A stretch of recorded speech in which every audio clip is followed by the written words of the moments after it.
Vijayawada rural గోలపూడిలోని MLS పాయింట్ను collector Lakshmi సందర్శించారు. అనంతరం లారీల నుంచి దిగుమతవుతున్న బియ్యం బస్తాలను పరిశీలించారు.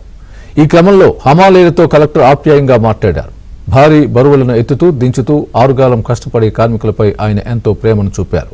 హమాలీల భుజంపై చేయి వేసి ఆప్యాయంగా ఆలింగనం చేసుకున్నారు. చేస్తున్నారు లేదా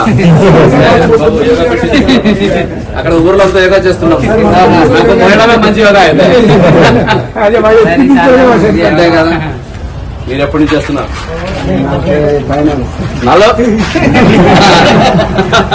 ఇక్కడే మరి మీరు అప్పుడు కుర్రలో ఉన్నప్పుడు వచ్చారు ఇక్కడ అప్పటి నుంచి మొత్తం ఇక్కడే చూస్తున్నారు.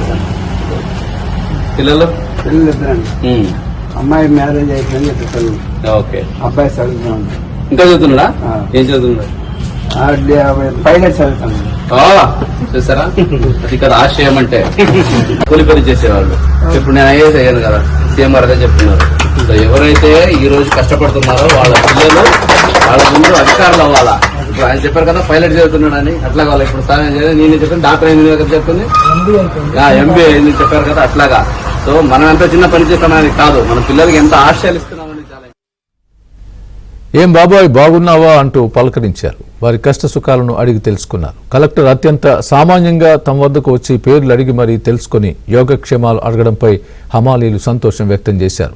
గతంలో ఎప్పుడూ ఏ కలెక్టర్ తమతో ఇలా ముచ్చటించలేదని అన్నారు. కలెక్టర్ ఇలా తమతో గడపడం చాలా ఆనందాన్నిచ్చిందని ఆ తర్వాత హమాలీలు తెలిపారు.